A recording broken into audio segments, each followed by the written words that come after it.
Hey friends, and welcome back to I Was a Teenage Exocolonist. So again, I really wasn't sure about continuing this series, but from what I've seen of the view count, you guys actually seem to really enjoy this, so yay! If you do enjoy this, which I really hope you do, I'll keep it going. For now, I'll keep this one going again, because it seems like you guys enjoying this, and then yeah, we'll see from there. I do really enjoy this game though, yeah. It's a nice change of things. So last we left off, not really too much happened. We might be being watched by someone. I wonder who. But right now we're in glow season and that's about it. We can't go outside during glow season for obvious reasons. So I guess we'll go over here. Register for... Oh, we need reasoning to be at a 5 or greater? Wait, what's our reasoning at? It's at a 1. Fair enough. Huh.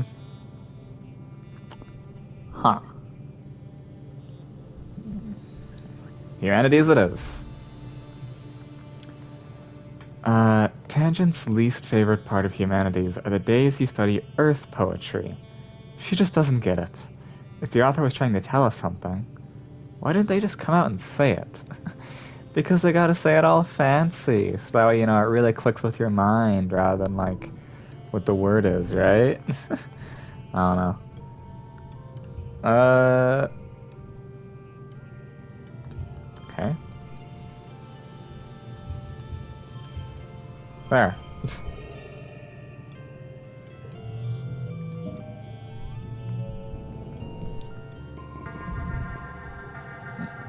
It's daytime. When the emergency sirens start up, well, what passes for day? It's still nearly pitch black except for an eerie green twilight glow on the horizon. You look towards the gate. They're open. Wait, they shouldn't be open. Oh, that's a lot of stress, jeez. The alert blares out of every speaker in the colony.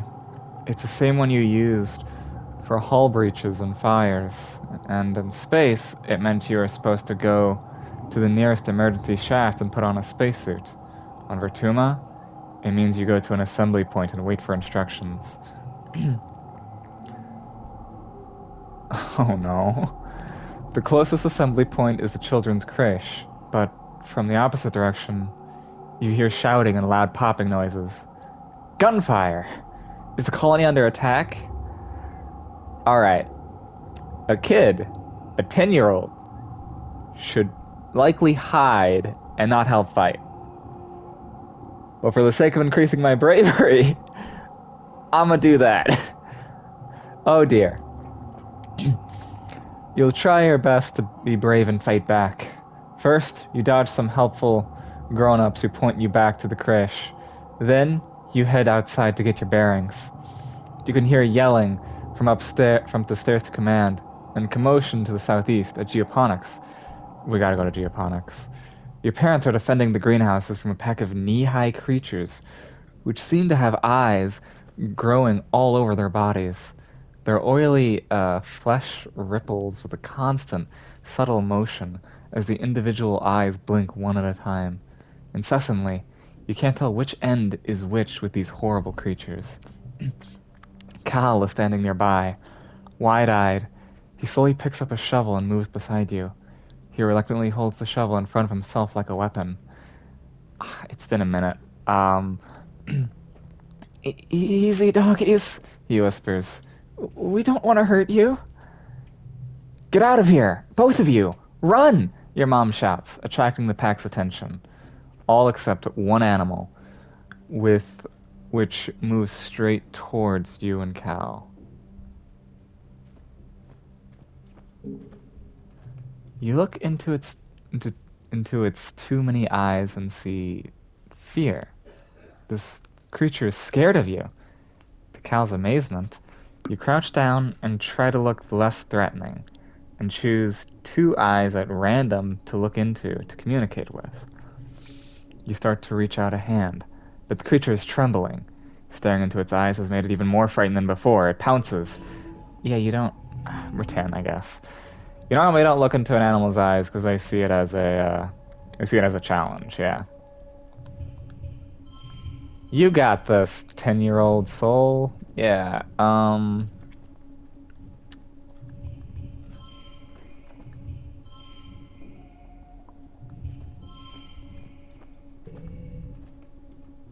okay.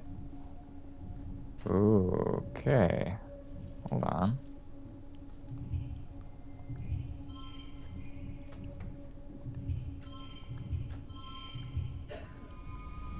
We done did it. Nice. Hmm. You... You killed it! With nothing but a rake. Thrust deep into several of the creature's many eyes. The rest of the pack scampers off the moment it falls. You've never killed anything before. The body of the creature that was so terrifying a minute ago now looks strangely small and harmless. All of its eyes have closed for good now.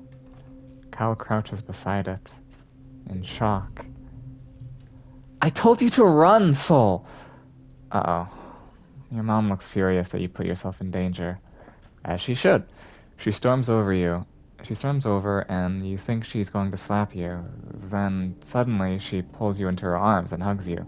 As she should.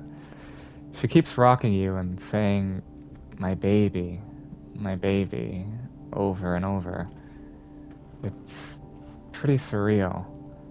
Almost as weird as the dog things with the eyes. Honestly. Oh. Okay. After 2 weeks of darkness, with the blue sun barely skimming the horizon, it begins to move higher in the sky and daytime returns. The council admits they don't know how the gates were opened, or how the creatures got in. Some of the attacking creatures were once thought to be docile. Others were species nobody had seen before. It was like something had driven them to assault the colony. At least nobody was killed. This time. Yeah.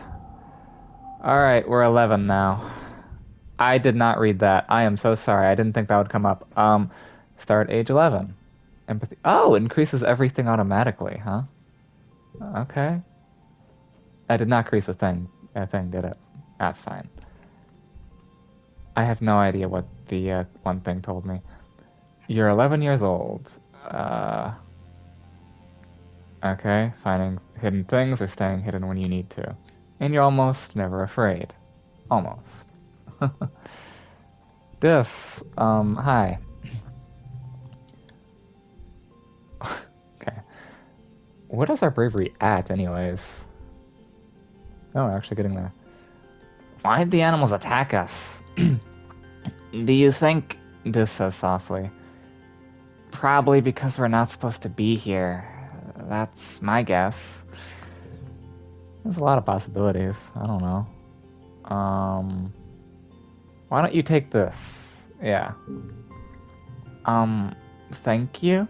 This says, clearly unsure about how to react. I'll, find something to do with it. Hey, you got a lot of stuff to find out what to do with. Oh, what's up? This is sitting in the bed of one of the expedition vehicles, thinking with a bit of tech. He tries to hide it when he sees you, but it's in so many pieces that he only manages to shove some behind him before he gives up and glares at you mistrustfully. What do you want?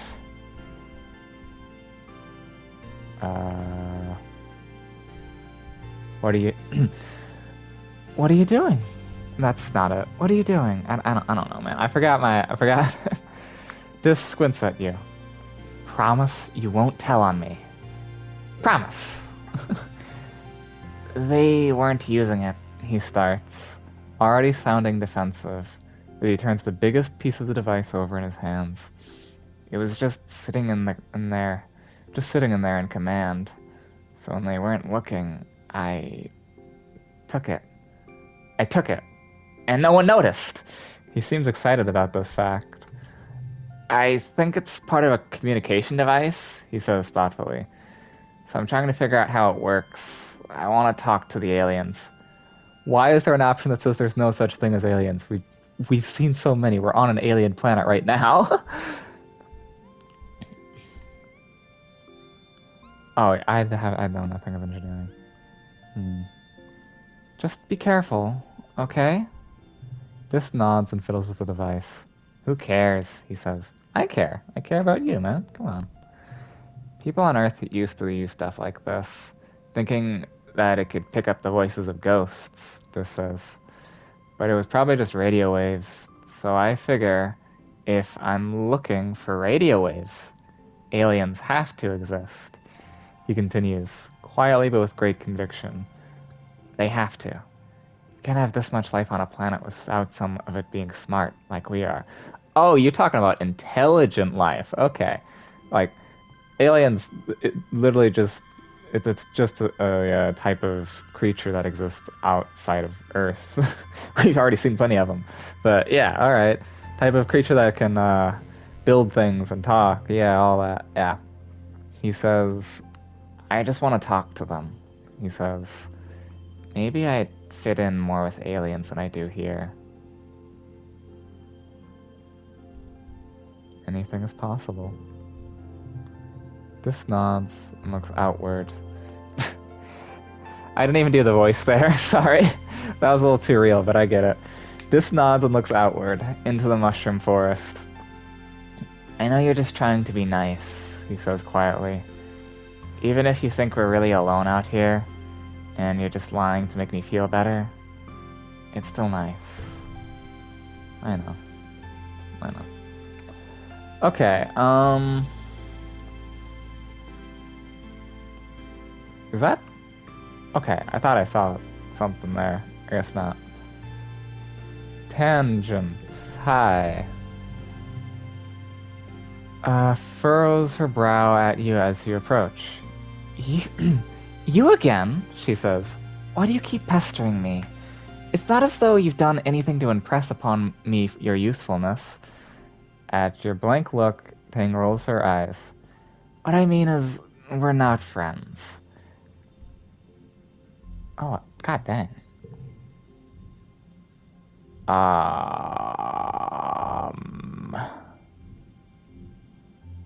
You're science-y, right? Would you like a Xeno egg or a yellow flower?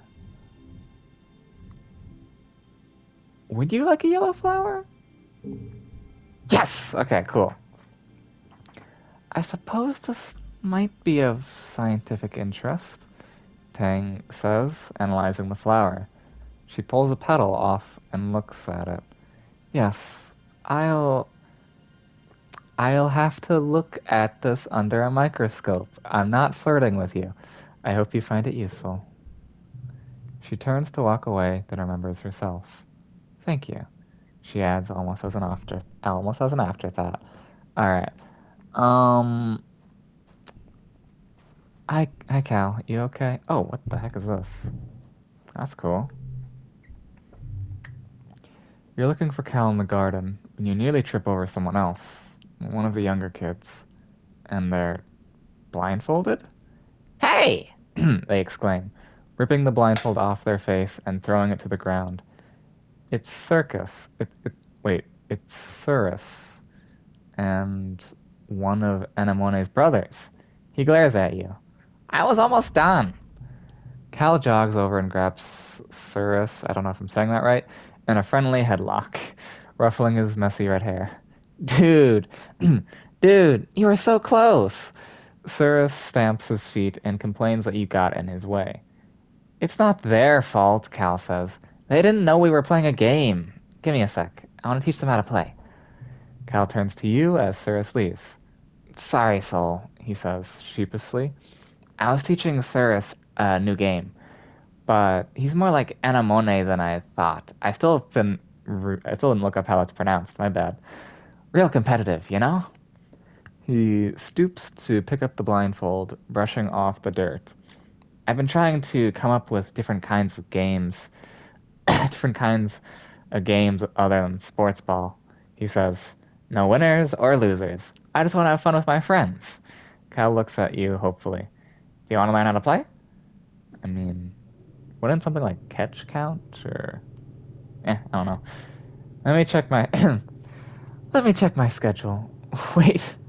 Yes. Yeah, totally, man. Yeah. I don't know how to I don't know how to do the voice with that. Cal smiles, smile looks like it's gonna stretch right off his face. Radical, he shouts, jumping up and down with excitement. Okay, so first, put on this blindfold. The blindfold is a little scratchy and smells like dirt.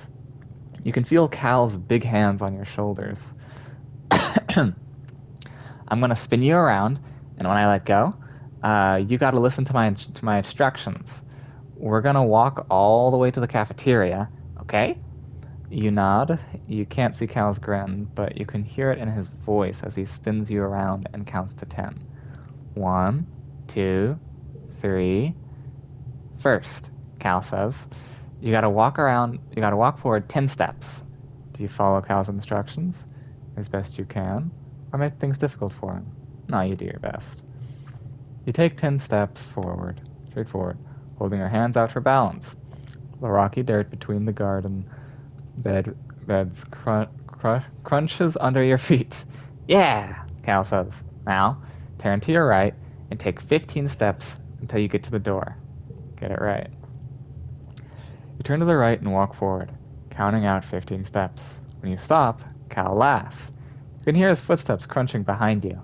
I forgot how much bigger I am than you. You're like 2 more steps away. You take 2 more steps until your outstretched hands land on the warm metal of the door. Warm metal? Okay. Success. Awesome, Cal says. You can't help but smile. This is fun. Now you hit the door button on the right, and then keep walking forward until I say stop. Go really slowly, okay? You open the door and start to walk forward. The path slopes downwards and your feet slip a little bit. Even though you're moving as slowly as you can, real dirt is nothing like the metal floors of the stratospheric. It's turbo rocky here, Cal says. You can feel uneasiness prickle up the backs of your arms. Just keep going forward slowly. Yes, we can trust him, it's fine. You slowly creep down the slope to the center of the colony, somehow managing not to bump into anything. Cal cheers. Okay! Now, turn a little to your right and keep walking straight. We're so close. You carefully pick your way forward, stopping when you hear Mars's unmistakable voice ring across the courtyard. What are you nullheads doing? Cal tells her you're playing a game. Is that a real game? All games are made up. Mars scoffs. It looks like Sol is just wandering around with a scarf over their eyes. Aren't you a little old for this? Ignore her. You say nothing, even though embarrassment burns across your face. No one's too old to have fun. Exactly. Yeah, Cal says. Mars, You hear her shoes click as she stomps away, unsatisfied. You make it all the way across the courtyard without further incident. Cal stops you and takes off your blindfold. Ta-da! Cal exclaims, throwing his arms wide. We made it! Good job, us! He pushes open the doors to the cafeteria.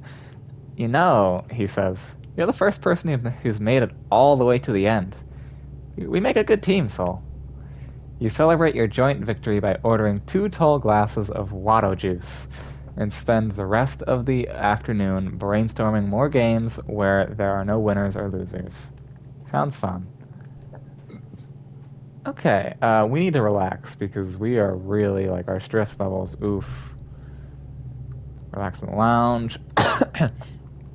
You split your time between watching holovids, listening to music, and studying for class. Occasionally, someone asks you to run an errand for them. You go on long walks. Overall, you spend the month relaxing and doing whatever you want, whenever you want. You really needed this. Yeah. So much has happened in the last month since the monster attack during Glow.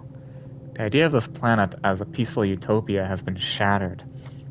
The security squads are training new members and keeping close watch on the gates now. They're reinforcing the walls and even installing a few robotic turrets. In class, you have drills on what to do if the colony is attacked again. In all the excitement, you forgot today was your birthday. Your parents haven't forgotten. They wake you up early with enthusiastic shouts. Surprise! A Vertumen year is only a little longer than a year on Earth, so you've taken up its calendar for birthdays. Yours is the second month of quiet. Spark snow drifts slowly past your porthole window as you snuggle with your dad. Your mom climbs up too and sits on the edge of your bed. Your dad pulls a bowl of fruit from behind his back with a flourish, like a magic trick. It looks like blue bobber fruit, which you found growing nearby. Bobber fruit, your dad confirms. The foragers have been picking these just outside the walls. They might look funny, but they're tasty, don't you think? You take a cautious bite. The pulp is soft and tastes a bit like lemon, only more blue. I bet you can't wait to join the surveyors out there, your dad says wistfully. Who knows what else you'll find? Solo's not allowed outside the gates, your mom interrupts, her voice sharp. It's too dangerous for kids. Well, I know, but eventually, your dad says, but your mom cuts him off again. But not now, your mom replies. Not since the attack. Not with everything we know is out there now.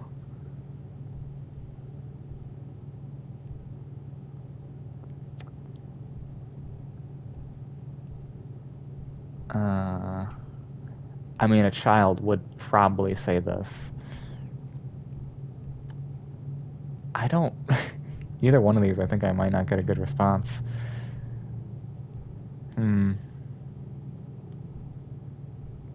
The attack was scary. Your dad hugs you close. Aw, don't worry, Tomato Head, he says warmly. We'll keep you safe. Okay. Your mom reaches out and pats your leg awkwardly. I know it's scary, but if you do as you're told during emergency drills, you'll be okay. Nothing is going to hurt you kids while we're around. Okay, we're good. You like to believe them, but you've seen the colony fall in your dreams. How long will it be until those visions become real? Even still, your mom says, it's clear that everyone should know how to defend themselves if it happens again. To be clear, this includes knowing when to run away, your dad adds. Security Chief Rhett's offering self-defense lessons at the garrison. You know, even for kids. If you're interested, you should drop in sometime. Your mom gives you a stern look. And I know your friend Dis has been sneaking outside the walls, she says grimly. If I catch you doing that, I'm going to put a chip in your ear. Ow. You laugh. What a good joke. Your mom doesn't laugh. What? Me? Never. Yeah, I haven't totally already done it. Yeah. You better never. Your mom retorts, crossing her arms. Okay. Beautiful music as usual. Where are we at on time? We can keep it going.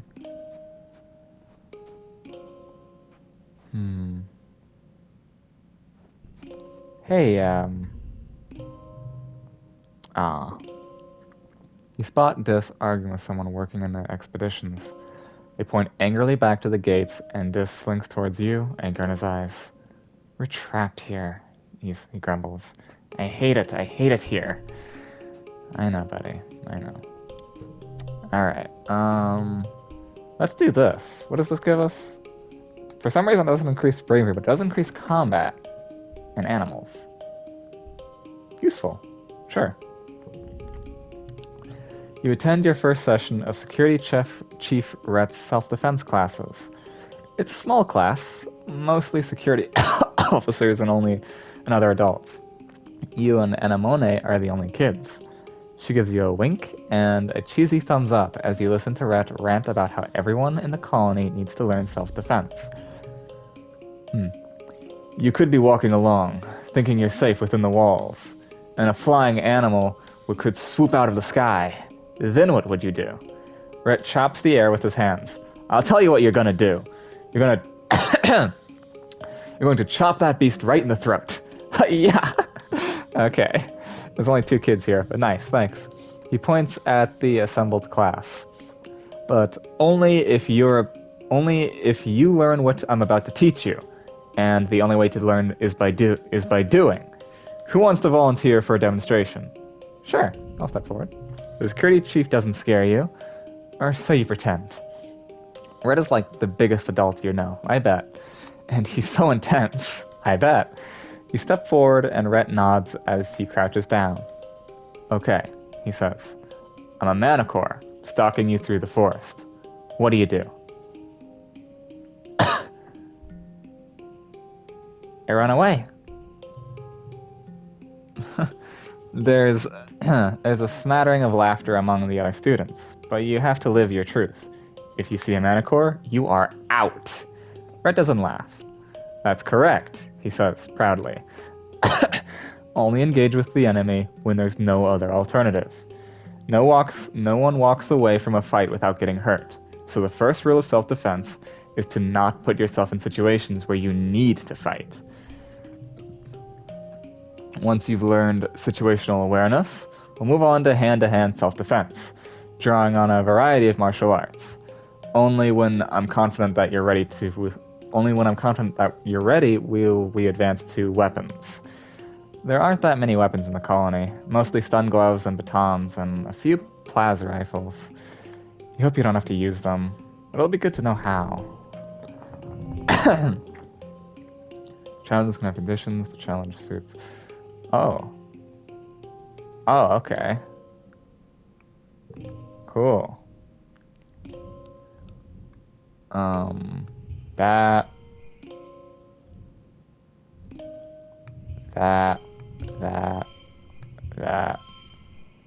Oof, it's not enough. +2 to a card. Yeah, use one of those. Thank you. Victorious.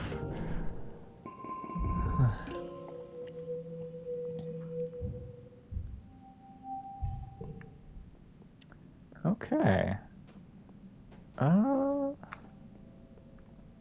Anything here? Doesn't look like it. Okay. Well then, oh, there we go. Yeah, I would like to do that, see what's out there. Is there anything new? There is. Sick. The unseen path digs under your feet, engulfing you up to the hip in a large drift, fresh spark snow. You loose a boot while floundering in the snow bank and have to spend some time digging it out. Okay.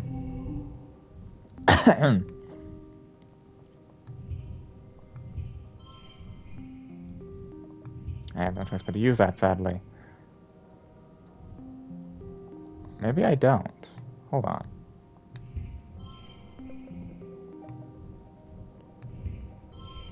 Alright, do that for now. Okay. Yeah, that's better.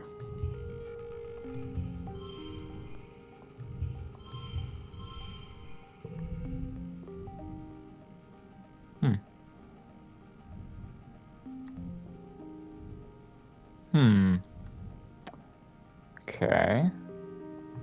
Oh, I see. Maybe I don't see. Oh no.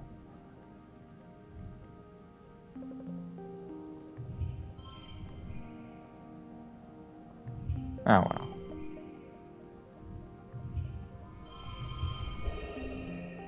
Yeah.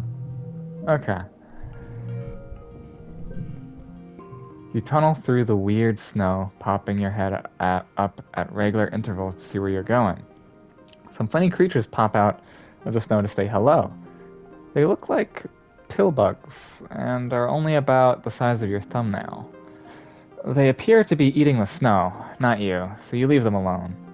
Every so often, they square up with each other and emit a tiny burst of flames. You can't tell if it's an intimidation tactic or a mating display. You'd heard the snow was flammable. Huh, neat. The snow is flammable? We're surrounded in something that's flammable.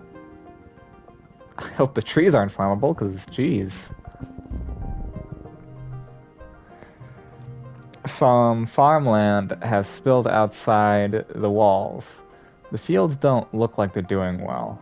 Nobody's around right now. In fact, it looks a bit abandoned. There are some meager-looking crops ready to harvest, but animals are starting to get at them. You pull up a handful of wrinkly tubers. They're probably supposed to be potatoes. Eventually, or maybe yams. It's hard to tell. You dig around a little longer, but it's all pretty picked over.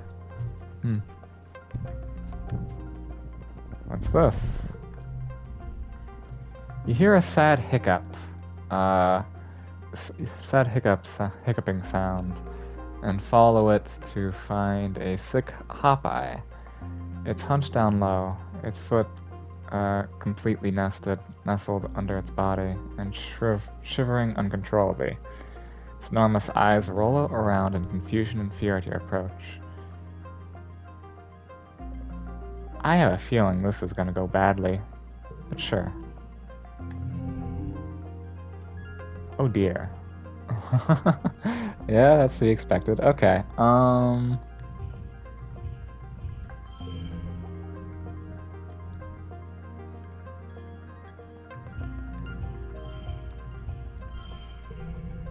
dear.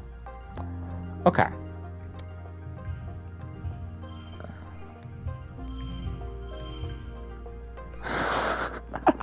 That is not nearly enough. Holy. Okay. Redraw hand. Oh.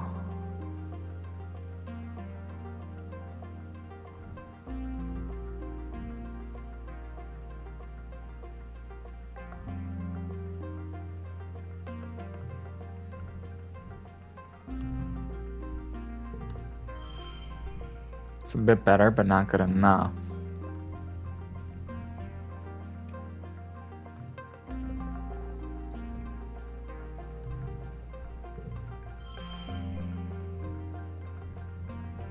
We're getting somewhere, but still not quite enough.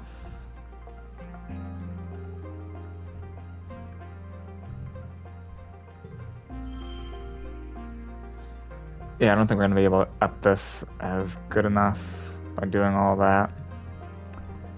Oh dear. Oh, we can't even. Okay. Oh, that completely... Okay, I didn't know it would do that. It still keeps that at the same though. Okay, that's good.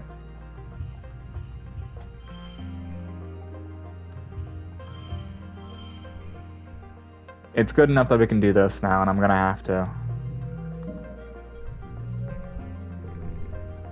The hop-eye hisses and tries to bite you. It doesn't want to be touched.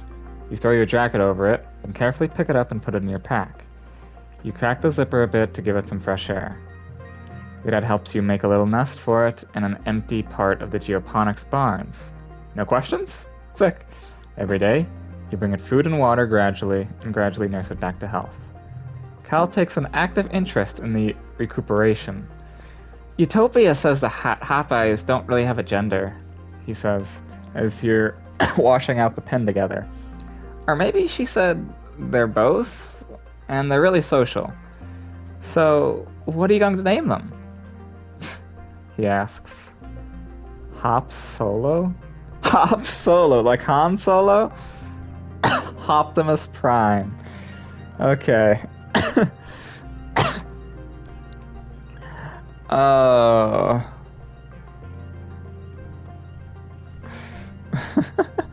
You know what? Sure, Optimus Prime it is. I dig it. A noble companion who's more than meets the eye. Perfect. Cal offers the hop-eye a piece of bobber fruit. Cute. Optimus Prime plucks the fruit from Cal's hand and hops into your lap to snuggle down and nibble on it. Cal snaps a photo with his hollow palm and shares it, captioning it, "Friends for life," with a Y. Nice. Aww.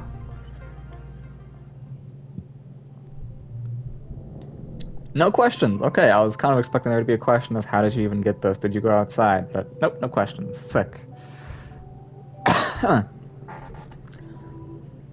New perk. Thank you.